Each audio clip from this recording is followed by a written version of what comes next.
Nanti baru gabus Pak Subianto, luar biasa. Tepuk tangan dulu. Bapak bilang, nama keluarga dengan total sendiri. Nah, nanti akan digunakan untuk masjid. Nah, nanti insya Allah 1 tahun selesai Pak kalau masjid. Nah, ini sebagai satu pemantik, sebagai pemicu bagi ranting-ranting yang ada di candi ini untuk yang belum memiliki masjid mushola untuk segera urunan carane cari wakaf. Nah, kalau soal untuk mendirikan nanti majelis tabligh, ada majelis wakaf, seluruhnya akan menjadi tanggung jawab kita bersama untuk menggerakkan itu. Hari ini kita disuguhi satu tema yang luar biasa, internasionalisasi Muhammadiyah. Jadi tema ini khusus dari Prof. Syafiq. Ini bocorannya gitu. Jadi internal Muhammadiyah, karena hari ini kita harus meskipun kita diranting di Sabang, kita bertindak lokal tapi harus berpikir global. Bagaimana Muhammadiyah ini yang sungguh luar biasa, sudah sampai ke negara-negara PCIM, ada PRIM, pimpinan cabang istimewa Muhammadiyah. Jadi, tapi ada yang melesetkan Pak. Candi itu PCIM kan, pimpinan cabang istimewa Muhammadiyahnya Unsida. Karena seluruh amal usaha disupport oleh Unsida. Maka ada teman-teman yang dari PCM yang lain itu, wow, candi itu PCIM-nya Unsida. Tapi alhamdulillah kita bisa membawa amanah itu. Nah, teman-teman yang ada di ranting itu harus mensupport itu. Karena ujung tombak Muhammadiyah itu ada di ranting, Pak. Kalau nanti saya baca dari tadi surat nanti kita masuk surga berbondong-bondong, yang justru masuk surga pertama itu adalah pengurus ranting. Jadi karena ya jenengan ini yang menjadi ujung tombak, yang merasakan betul bagaimana ngurus persyarikatan, ngurus anggota yang sangat heterogen. Nah, mudah-mudahan nanti setelah ranting diikuti cabang. Tapi khusus Prof. Syafiq nanti bawa bendera di depan, kita ikuti di belakangnya. Bapak Ibu yang dirahmati Allah Subhanahu Wa Taala, tidak panjang yang saya sampaikan. Saya selaku pimpinan harian PCM mengucapkan terima kasih.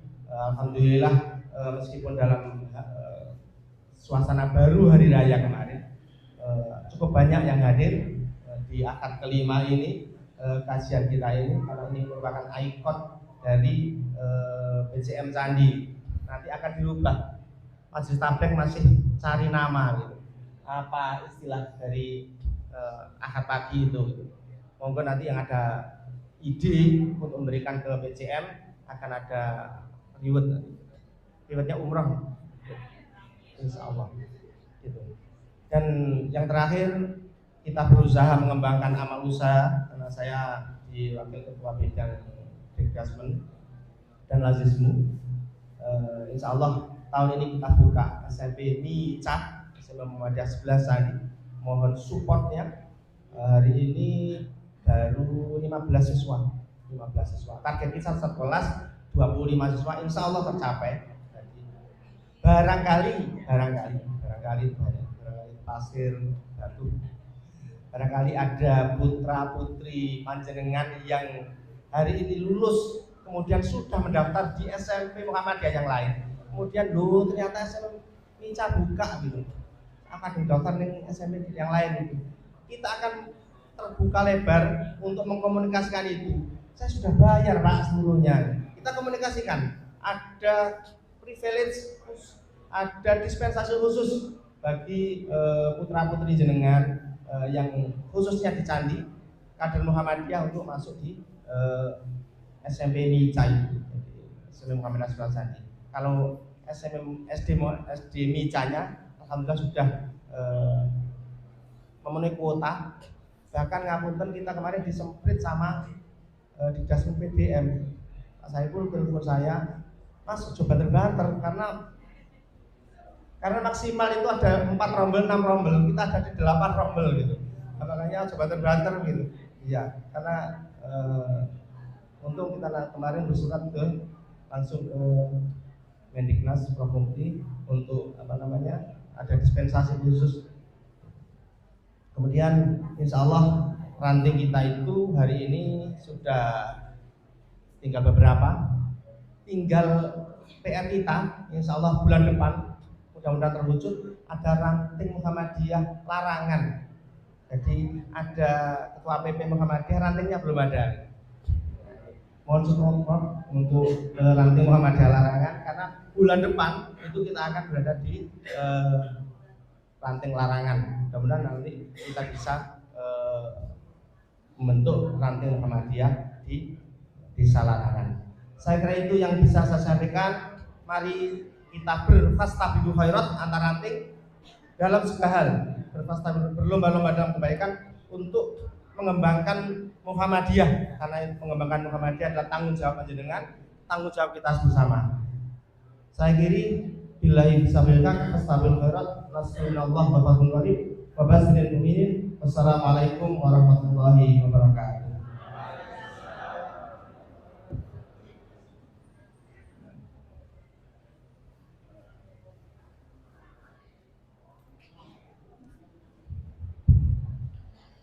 Jazakallahu khairan atas iftitah dua yang sudah disampaikan oleh Ustaz Abdullah. Berikutnya kajian inti pada pagi hari ini yang akan disampaikan oleh Profesor Dr. Haji Yusuf Al-Muni kepada beliau.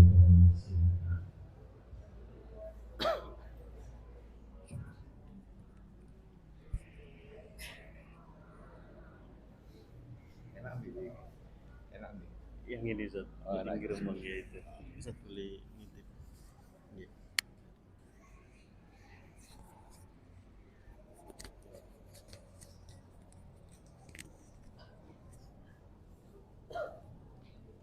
Assalamualaikum warahmatullahi wabarakatuh.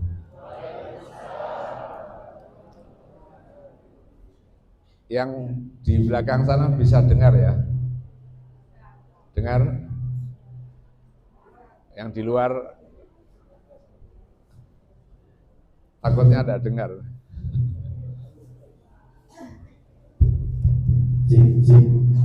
Cik.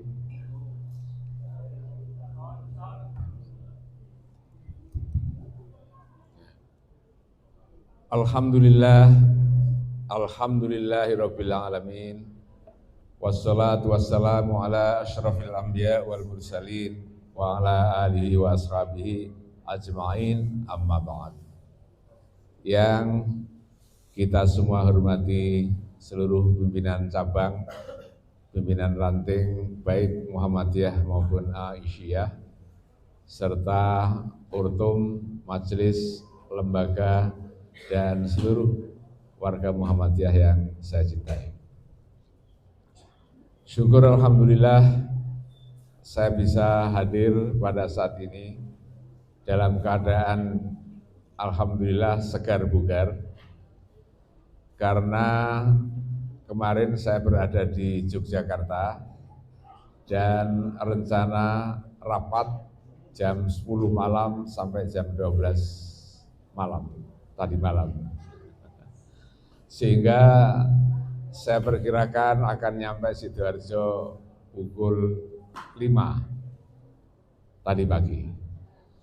Tapi alhamdulillah ada perubahan sehingga saya bisa pulang dan tadi malam nyampe rumah pukul 10, jadi bisa istirahat, alhamdulillah. Saya sudah mikir-mikir kalau sampai telat nanti saya dimarahi oleh pimpinan cabang. Dan ini orang Candi sendiri, warga Muhammadiyah Candi kok telat gitu. Hadirin sekalian, saya diberi tema oleh panitia, oleh pimpinan cabang, internasionalisasi Muhammadiyah. Saya tidak paham apakah ini karena sekarang sedang rame-ramenya plesir ke Prancis, ke mana lagi. Sehingga kita perlu tahu banyak tentang bagaimana dinamika internasional. Muktamar Muhammadiyah di Solo atau sejak Makassar, berarti kira-kira 10 tahun yang lalu, telah memutuskan sebuah program bagaimana supaya Muhammadiyah ini lebih banyak berkiprah di dunia internasional dibandingkan dengan masa-masa sebelumnya. Demikian juga di dalam Muktamar Solo terakhir, tuntutan itu semakin kuat. Dan insya Allah di dalam muktamar yang akan datang, bulan November tahun depan, itu ada sebuah pembahasan yang judulnya khusus nanti itu adalah internasionalisasi Muhammadiyah. Jadi semakin hari semakin kuat permintaan orang terhadap Muhammadiyah. Mengapa demikian? Karena akhir-akhir ini nama Muhammadiyah itu cukup harum. Walaupun sampai kadang-kadang kita sendiri merasa gak kedugur entah itu. Misalnya ada penilaian yang viral akhir-akhir ini bahwa Muhammadiyah adalah organisasi sosial keagamaan terkaya nomor 4 di dunia. Kemarin ketika menerima delegasi dari Royal College of Defense Studies dari Inggris dan pesertanya dari berbagai negara datang ke pimpinan pusat Muhammadiyah, mereka banyak ingin tahu mal Muhammadiyah wa ma adraka mal Muhammadiyah. Muhammadiyah itu apa? Mereka kepengen tahu. Dan bahkan mereka sudah mendengar kekayaan yang luar biasa dimiliki oleh Muhammadiyah. Walaupun kadang-kadang kita sendiri masih tertatih-tatih kalau ada program ini uang ya dikumpulkan sedikit demi sedikit, tapi orang menilai sukses. Tapi saya kira lebih baik kita merasa kurang daripada sudah merasa cukup dan tidak berjuang lagi, tidak berusaha lagi. Jadi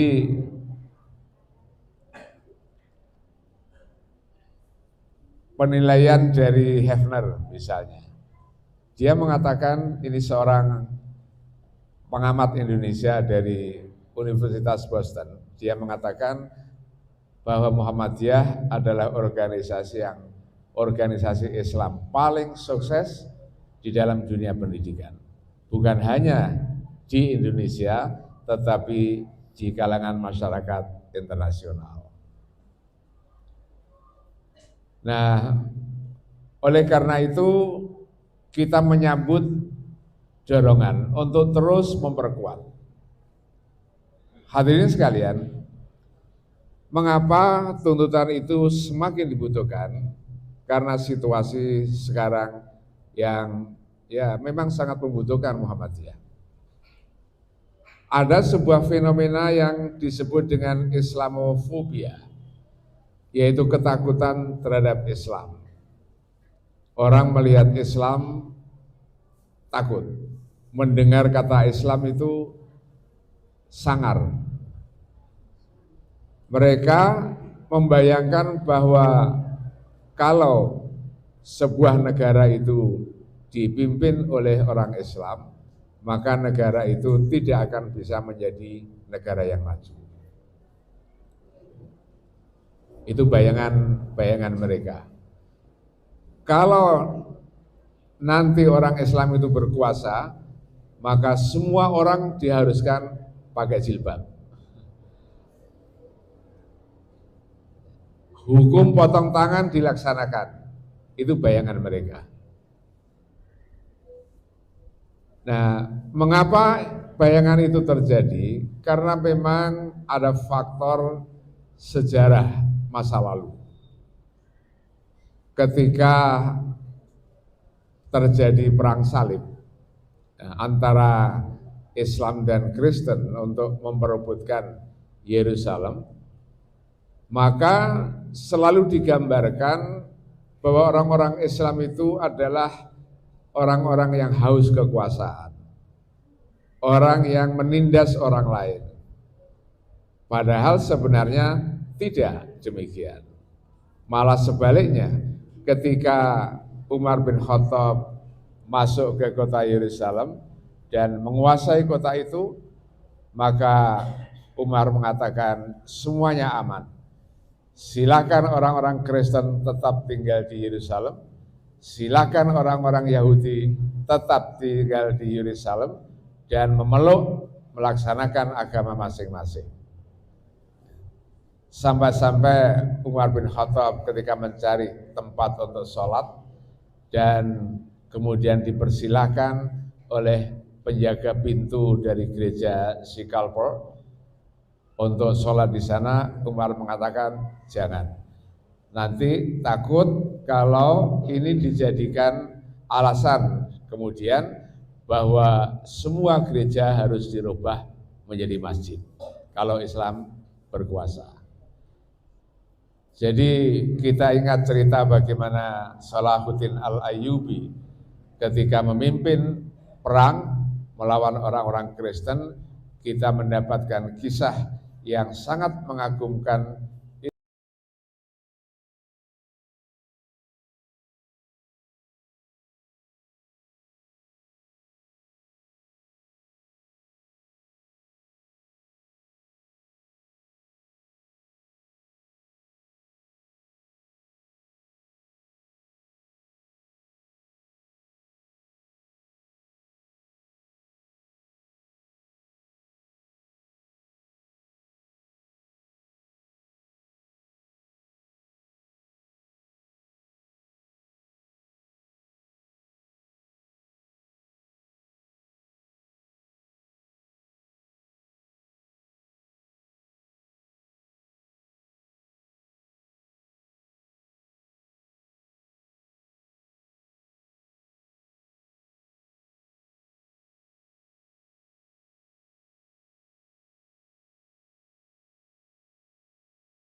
Agama yang terbesar di dunia dibandingkan dengan agama apapun.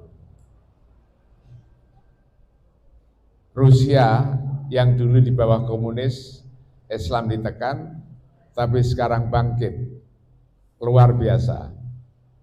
Ya, masjid di kota Moskow yang sangat indah, dibangun oleh Presiden Putin, dan itu menggambarkan betapa perkembangan Islam yang mengagumkan di sana. Saya sudah 2 kali berkunjung ke sana untuk melihat bagaimana perkembangan Islam dan bertemu dengan salah seorang pejabat di Kementerian Luar Negeri. Dia mengatakan bahwa sesungguhnya Rusia itu patut disebut sebagai negara Islam. Kenapa? Karena jumlahnya banyak dan diberikan kebebasan, disupport oleh negara begitu besar. Rusia adalah pengamat tetap atau ya seperti anggota gitu. Pengamat tetap di Organisasi Kerjasama Islam. Jadi kalau Indonesia itu anggota tetap, tapi kalau Rusia itu pengamat tetap. Jadi di setiap sidang-sidang Organisasi Kerjasama Islam, maka Rusia ada wakilnya. Sekarang ini mereka sudah memiliki sebuah lembaga yang diberi nama Strategic Partnership Russia and Islamic World.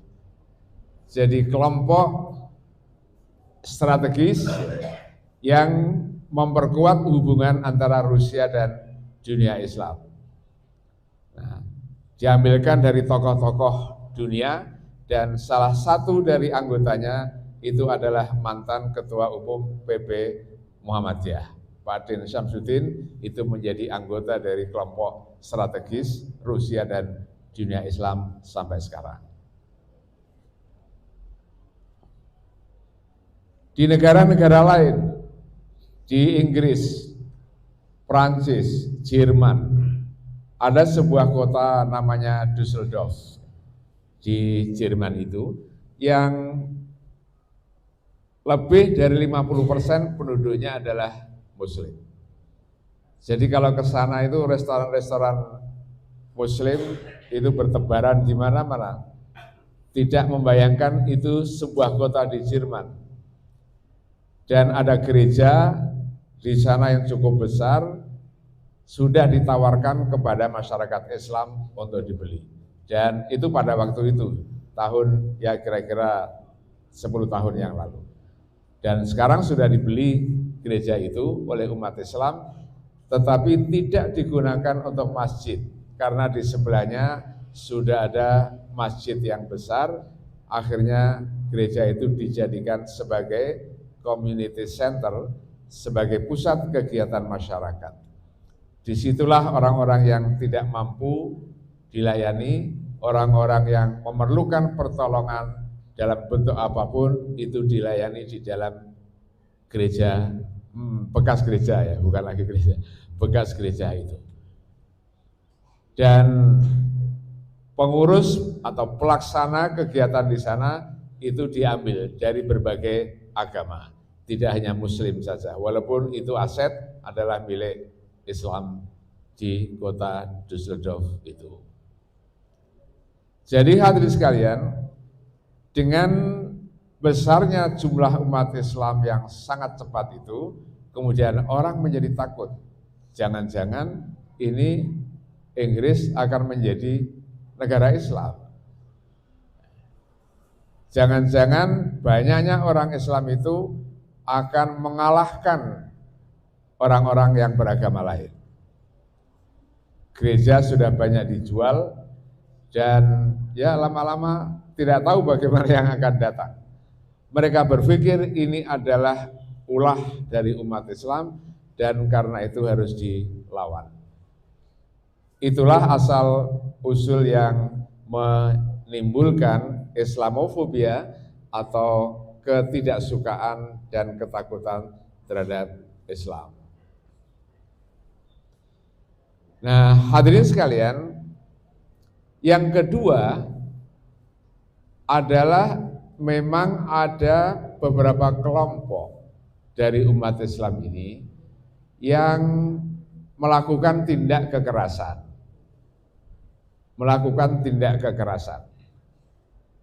Ya, semacam ISIS, ada Al-Qaeda, ada Boko Haram.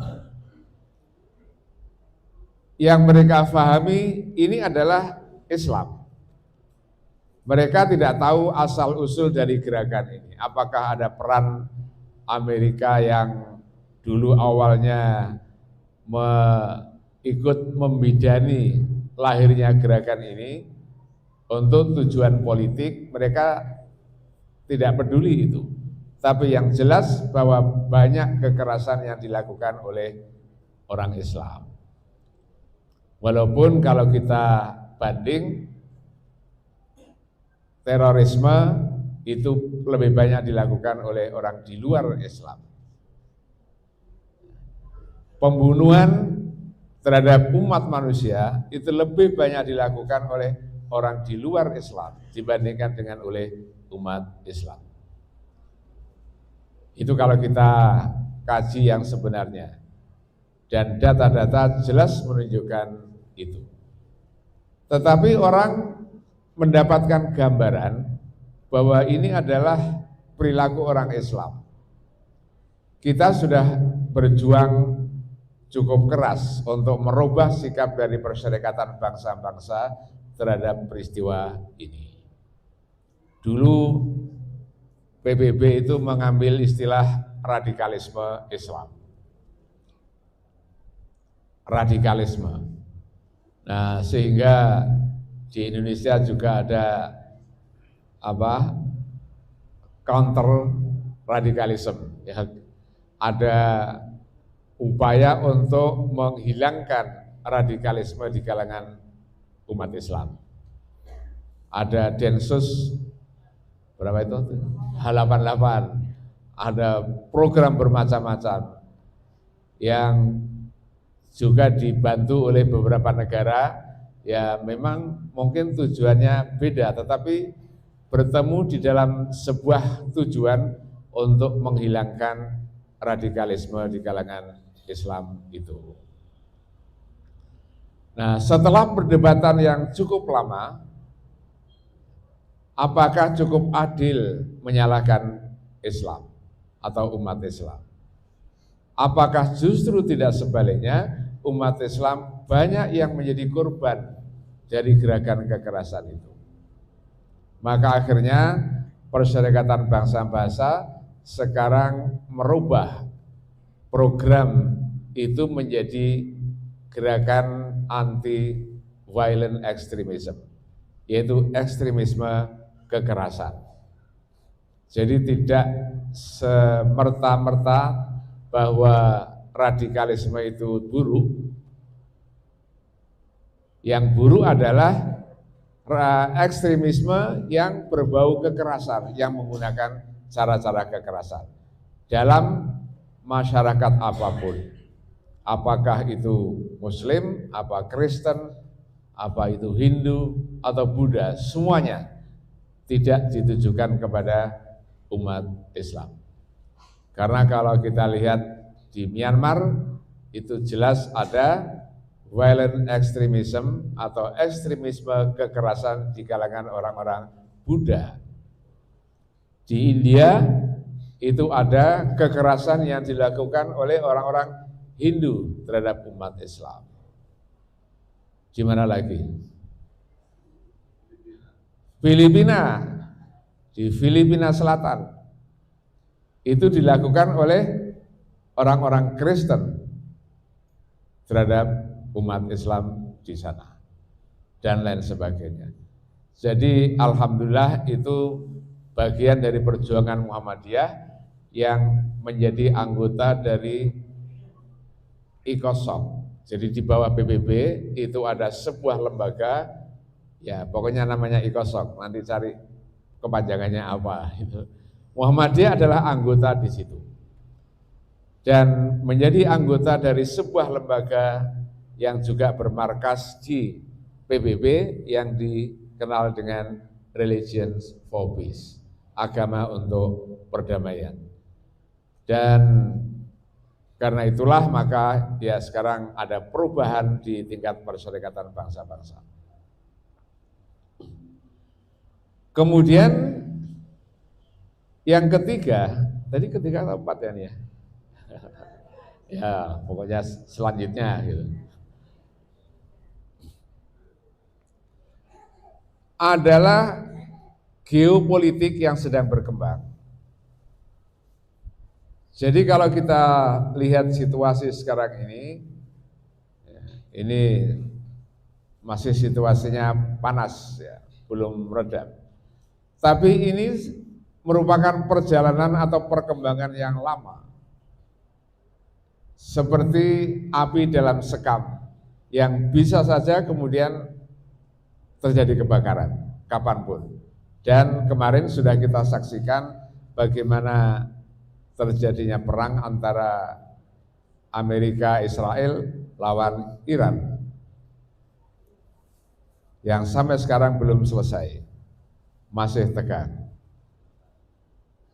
Dan kita membaca di media ini menggambarkan bagaimana ruwetnya ya dunia saat ini, termasuk ruwetnya dunia Islam di dalam soal geopolitik atau politik internasional ini. Kalau kita dengar di Saudi Arabia ada pangkalan militer Amerika, di Kuwait ada, Di mana lagi? Uni Emirat ada, dan lain sebagainya. Mengapa itu bisa terjadi? Karena negara-negara Arab ini takut kepada Iran. Dan ketakutan ini di blow up, dihembuskan oleh Amerika. Itu loh, awas, nanti kamu akan diserang, dikuasai oleh Iran. Jadi kalian dalam bahaya, katanya. Ini saya menawarkan, saya akan dirikan pangkalan militer Amerika di negara Anda, supaya kami bisa menjaga keamanan Anda dari serangan Iran. Itu nanti asal usulnya.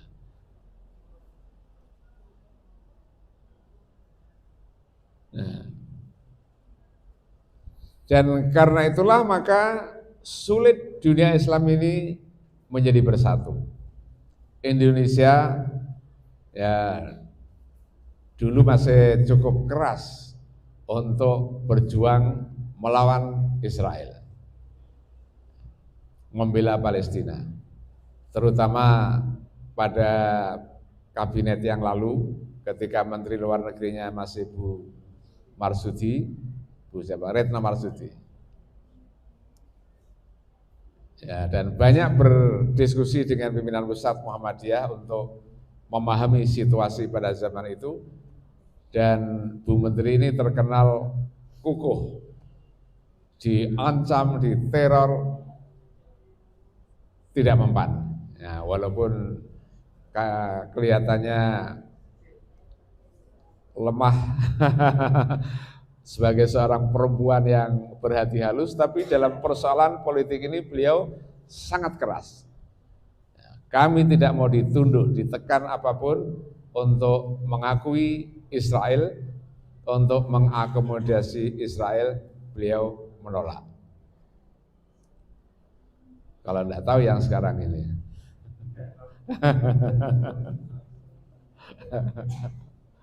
Ya, dan Muhammadiyah sudah mengeluarkan press release tentang itu. Organisasi Konferensi Islam yang berpusat di Jeddah itu kan dananya sebagian besar dari Saudi Arabia dan negara Arab lain yang kaya minyak. Maka mereka ini seringkali mempengaruhi sikap dari Oki, sehingga tidak heran kalau kemudian Oki itu tidak membela Iran, menyalahkan Iran. Jadi ini situasi dunia Islam. Karena itulah maka ya peringatan dari Allah Subhanahu wa taala bahwa mereka itu sesungguhnya ingin memadamkan cahaya Allah. Yuriduna liyutfi'u nurallah biafwahihim wallahu mutimmu nurihi walau karihal kafirun. Ini kita jadikan sebagai tantangan bagi persyarikatan Muhammadiyah untuk ikut menyelesaikan berbagai persoalan yang dihadapi oleh umat Islam. Kita sudah punya 30 cabang istimewa Muhammadiyah, mungkin 31 termasuk candi, termasuk candi. Ya. Dan ini menjadi duta besar Muhammadiyah untuk memperkenalkan Muhammadiyah di masyarakat dunia. Mungkin ada beberapa yang sukses, memberikan harapan yang sangat besar bagi internasionalisasi Muhammadiyah ini.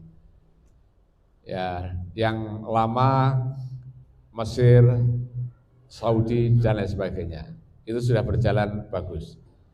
Tetapi mungkin yang paling menggembirakan sebagai perkembangan terakhir adalah berdirinya Muhammadiyah Australia College. Itu didirikan di Melbourne. Mungkin kalau Bapak Ibu berkunjung ke sana bisa mampir ya, melihat bagaimana sekolah Muhammadiyah di Melbourne itu. Dulu ya kita membeli sekolahan yang ditinggal oleh pemiliknya. Pemiliknya itu adalah gereja, punya Kristen. Dan karena itu izinnya adalah sekolahan, maka Muhammadiyah tidak perlu repot-repot izin lokasi. Nah, karena memang itu untuk sekolahan. Kalau sebelumnya untuk rumah atau untuk pertanian mungkin itu susah, panjang ceritanya. Tapi ini karena bekas sekolah maka begitu dibeli langsung bisa dipakai. Tidak pakai izin macam-macam. Pada tahun pertama kita mengeluarkan dana operasional. Tahun kedua itu seluruh kebutuhan sudah dipenuhi oleh pemerintah Australia.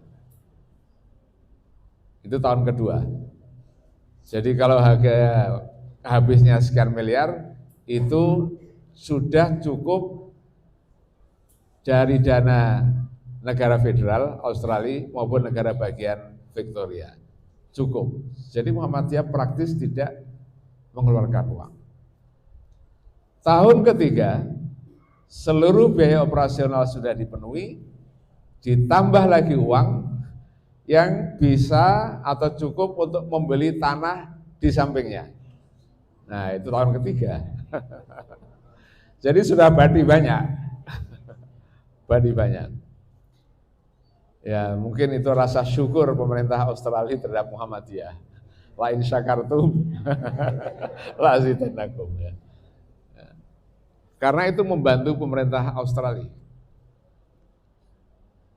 Jadi tidak mengeluarkan biaya dan tidak perlu makan siang gratis. Ya. Karena semua ya insya Allah masyarakat di sana sudah cukup. Sekarang sedang mencari lokasi di Sydney. Nah ini kalau nanti jadi ada lagi nanti guru-guru dari Sidoarjo bisa ngelamar jadi guru di sana. Gajinya rata-rata 80 juta. 1 bulan.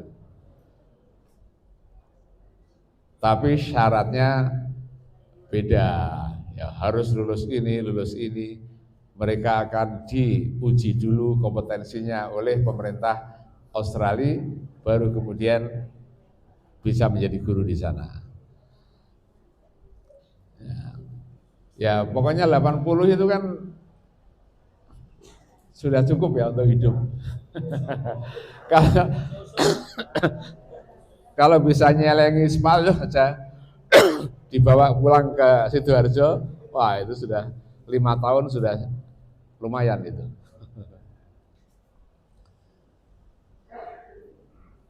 Jadi baik cabang istimewa Muhammadiyah maupun sister organization itu berperan penting di dalam internasionalisasi Muhammadiyah. Sister organization itu seperti Persatuan Muhammadiyah Singapura, yang mungkin sebagian kita sudah pernah mengunjungi Singapura Muhammadiyah Islamic College di Geylang itu, 8 lantai, dan lantai yang teratas itu digunakan untuk kolam renang ibu-ibu. Ya, lantai yang 8 itu. Di Filipina baru saja didirikan 2 lembaga Muhammadiyah, satu di Basilan, yang satu di Palawan. Di Basilan sudah punya sekolahan. Dan kita praktis di Indonesia Muhammadiyah tidak mengeluarkan uang apapun, hanya sedikit untuk membantu yang di Palawan mendirikan pusat dakwah Aisyah. Karena yang paling aktif di sana adalah Aisyah, dan orang itu orang-orang Filipina asli, penduduk Palawan.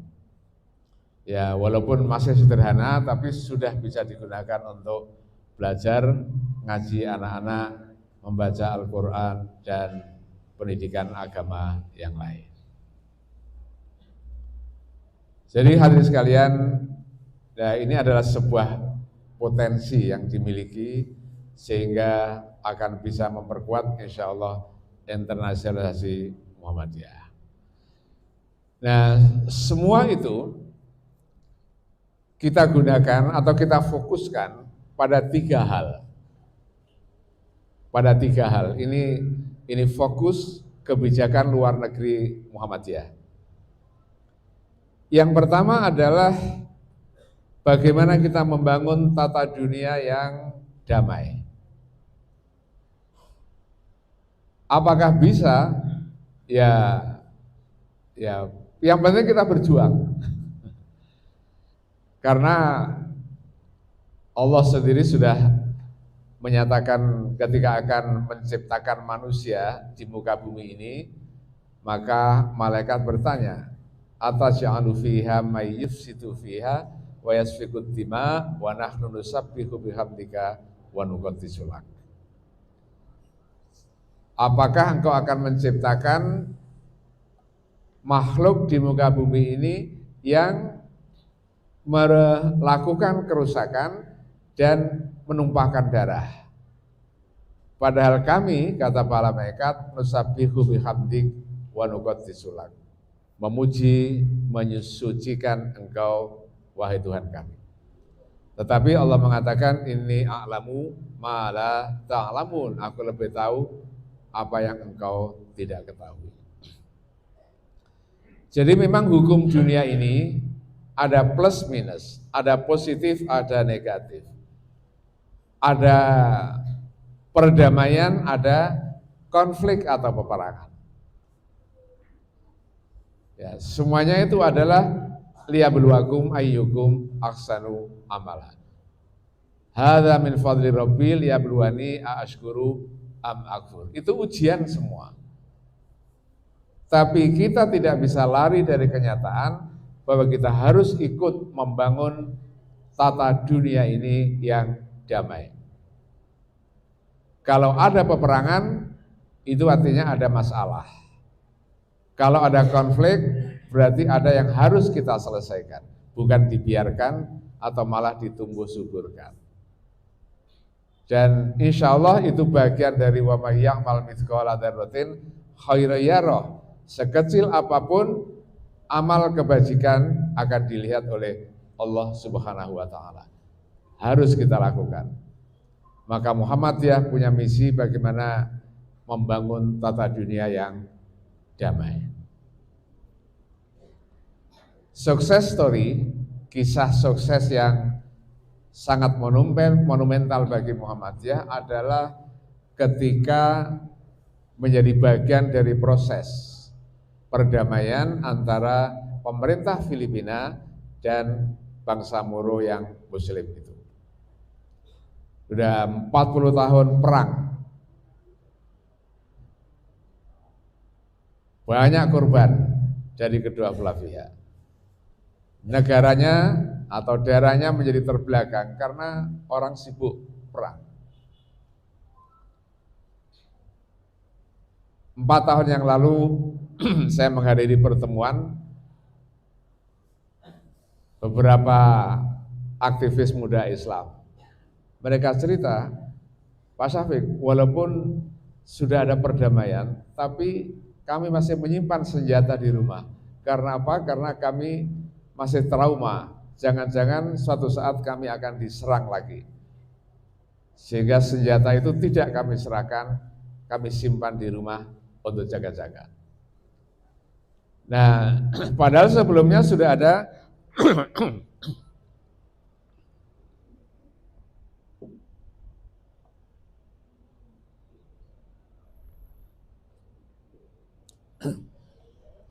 Sudah ada perjanjian damai. Dan Muhammadiyah ikut dalam memproses itu. Sampai ikut tanda tangan, ikut menyaksikan ya penandatanganan di Istana Malacañang. Perjanjian damai antara MILF Moro Islamic Liberation Front dengan pemerintah Filipina. Itu prosesnya panjang. Muhammadiyah menjadi bagian dari International Contact Group yang mengawal proses perdamaian ini. Kita punya banyak cerita itu bagaimana mendamaikan antara MILF dan MNLF, itu dua organisasi Muslim, yang satu di bawah Muhadjir Iqbal dari MILF dan MNLF di bawah Nur Miswari, pejuang yang lebih senior. Kita undang untuk pertemuan di Bogor dan pembicaraan cukup panjang dan ya hangat sampai cukup panas karena masing-masing punya visi yang berbeda, punya strategi yang berbeda. Tapi alhamdulillah kemudian pelan-pelan kelompok MNLF yang dipimpin oleh Nur Miswari sudah legowo untuk menyerahkan mandat itu kepada MILF di bawah Muhadjir Iqbal sampai sekarang. Nah, Muhammadiyah juga ikut merumuskan, memberikan masukan untuk merumuskan Undang-Undang Dasar Bangsa Moro. Ini bukan negara terpisah dari Filipina, tapi provinsi khusus, provinsi istimewa, yang disebut sebagai Bangsa Moro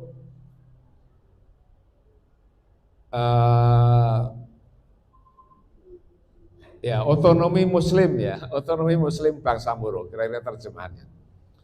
Jadi mulai merumuskan undang-undang untuk provinsi atau yang mereka sebut sebagai kanon dasar itu, bukan undang-undang dasar tapi kanon dasar. Dan bagaimana merumuskan pendidikan, bagaimana merumuskan kebijakan ekonomi dan lain sebagainya. Itu Muhammadiyah ikut terlibat sampai sekarang. Nah, tujuannya apa? Tujuannya ya supaya damai. Kalau Bangsa Moro ini tetap di dalam keterbelakangan, maka gejolak sosial itu masih akan terjadi. Karena itu pendidikan harus dimajukan, kesehatan harus dikembangkan, dan bagaimana kita menjalin hubungan yang harmonis dari semua kelompok yang mendiami Filipina Selatan itu. Ya, kami berkunjung ke sebuah universitas Katolik di kota Davao, dan mereka menunjukkan program yang sangat bagus.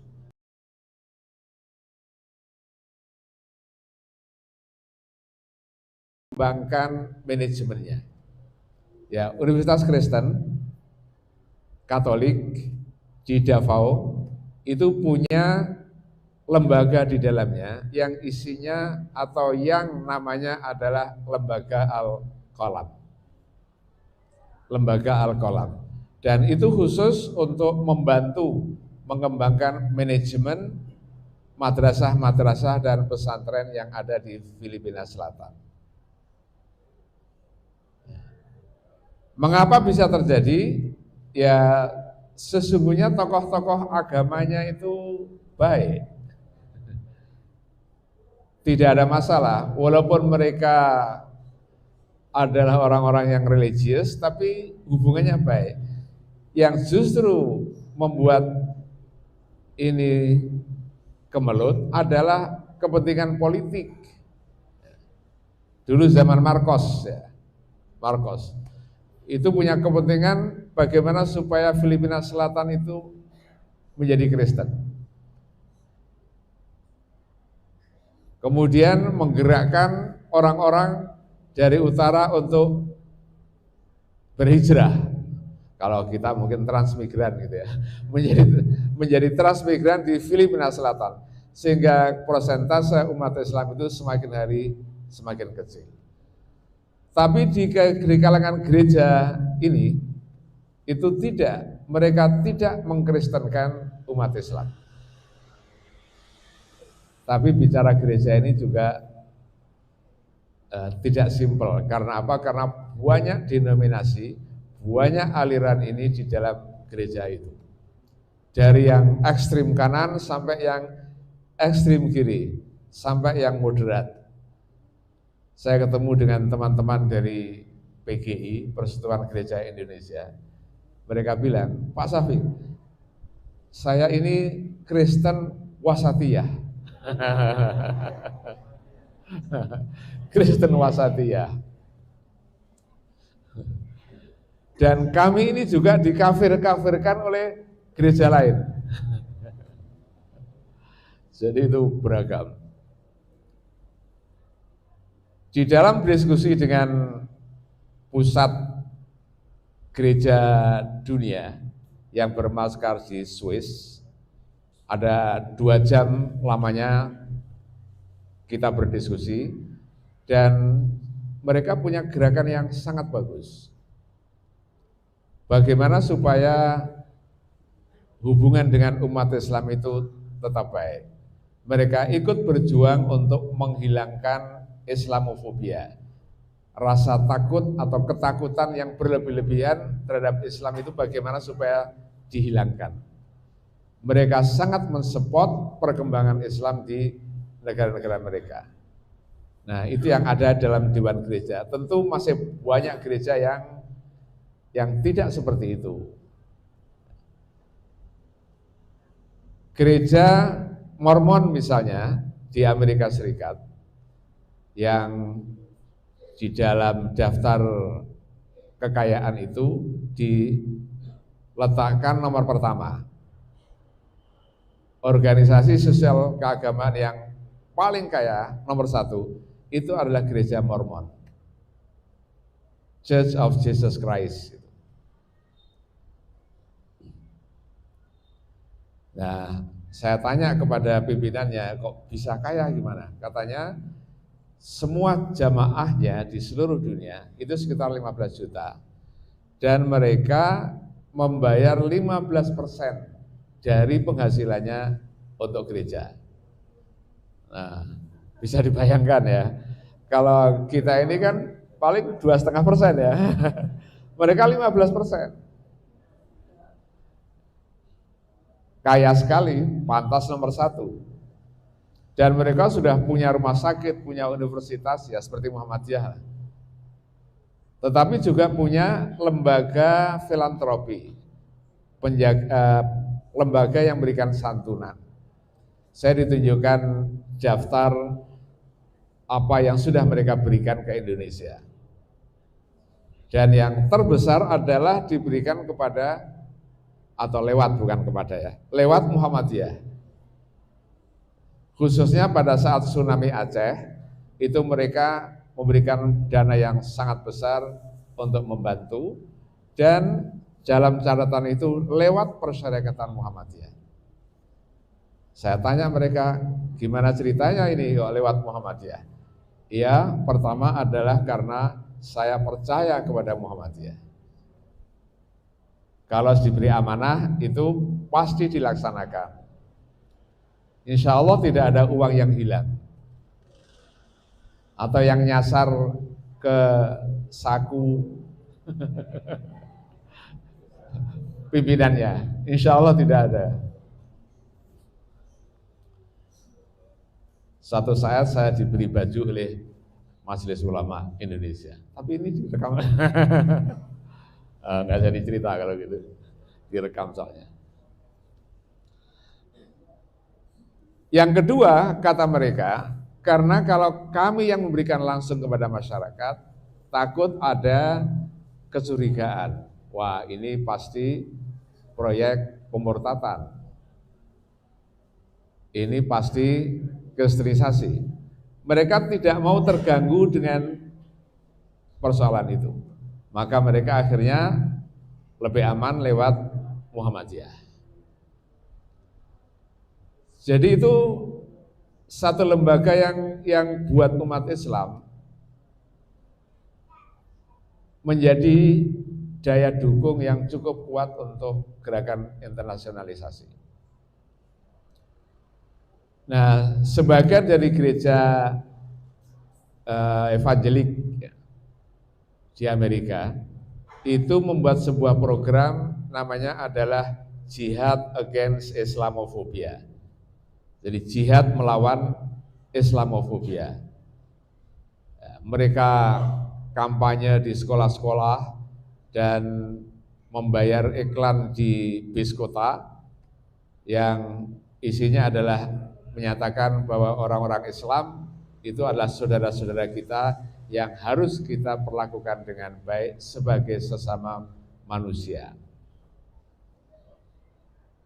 Mereka pernah datang ke kantor PP Muhammadiyah dan mengundang ke sebuah seminar selama 2 minggu di Universitas Yale. Dan saya tanya, mengapa Muhammadiyah yang diundang? Iya, karena Muhammadiyah adalah organisasi yang aktif di dalam berdakwah dan toleran. Artinya dakwah ini terus, tapi toleran dalam makna menghormati orang lain. Kalau ada perbedaan, ya dimaklumi. Jadi bagi Muhammadiyah, toleransi itu adalah terhadap perbedaan, bukan toleransi terhadap kejahatan, bukan toleransi terhadap kekerasan. Jadi kalau terhadap korupsi, manipulasi, kecurangan, itu bukan toleransi yang bagus. Itu adalah pembiaran. Ya. Nah, toleransi ini terhadap perbedaan. Maka mereka mengatakan, saya salut kepada Muhammadiyah karena aktif di dalam berdakwah, tapi pada saat yang sama toleran terhadap perbedaan. Itu yang dikatakan oleh beberapa tokoh dari gereja evangelis di Amerika. Nah, hadirin sekalian, itu semua adalah peluang. Ada lagi pengalaman dengan Yahudi Ortodoks.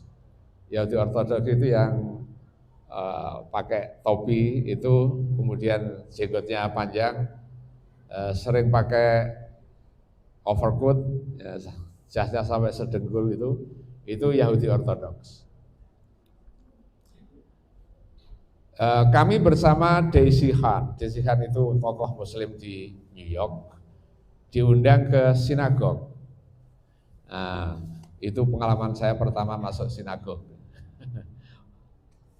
Sinagog tempat ibadah orang Yahudi.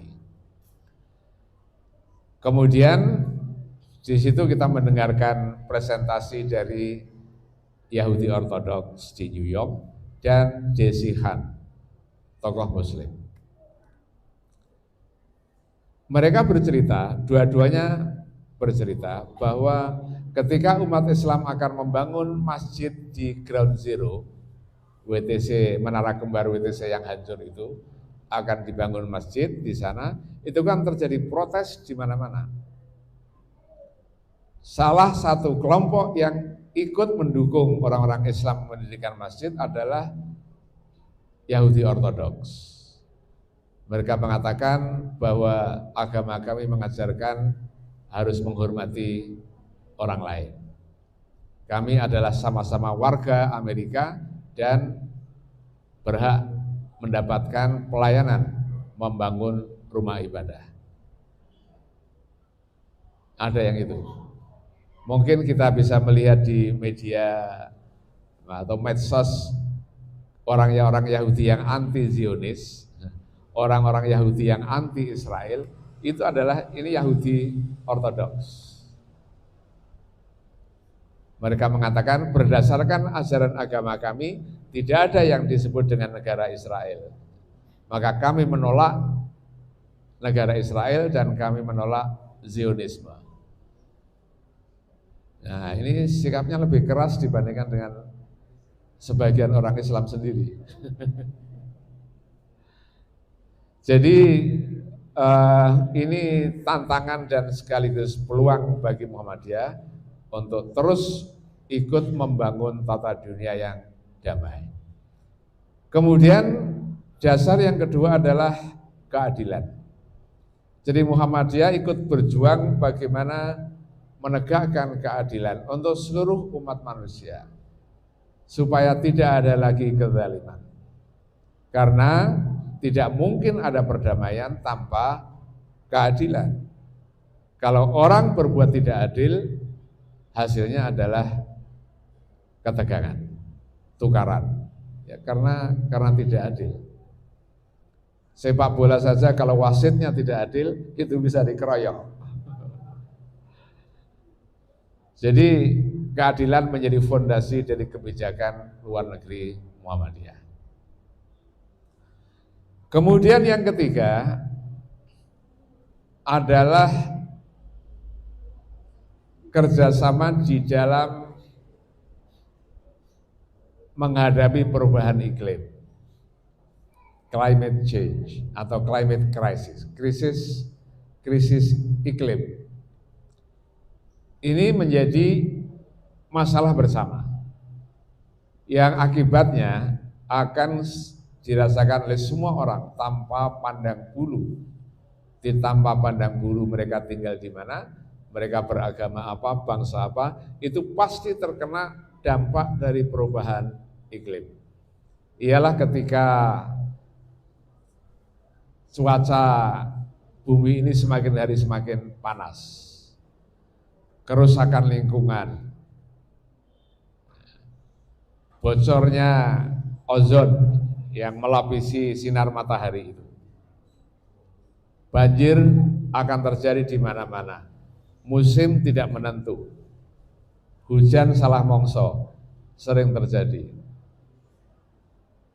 Itu adalah karena dampak dari perubahan iklim. Semakin lama cuaca bumi ini semakin hari semakin panas. Maka harus ada gerakan bersama membendung itu atau justru mengurangi itu. Saya tidak bisa menyampaikan program detailnya karena itu banyak sekali. Insya Allah Ibu-Ibu Aisyah lebih paham karena program-program ini banyak dilakukan oleh pimpinan pusat Aisyah sampai ke bawah.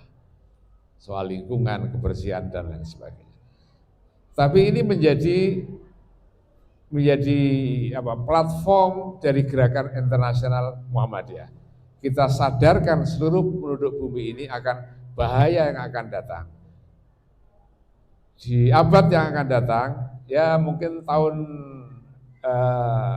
2500 atau 2100 mungkin sudah tidak ada lagi makhluk hidup di muka bumi ini. Kalau suhu panas itu akan bertambah dalam skala seperti sekarang. Maka ini ancaman yang sangat berbahaya dan itu menjadi kompas, menjadi basis dari gerakan internasional Muhammadiyah. Nah, hadirin sekalian, mudah-mudahan kita semua bisa melakukan apa yang terbaik bagi persyarikatan kita, bagi umat Islam kita, bangsa kita, dan juga bagi seluruh umat manusia di muka bumi ini, karena Islam yang dibawa oleh Muhammadiyah adalah Islam yang membawa rahmat bagi seluruh alam. Terima kasih. Nasrun minallah wa fathun qarib wa basyiril mu'minin. Assalamualaikum warahmatullahi wabarakatuh.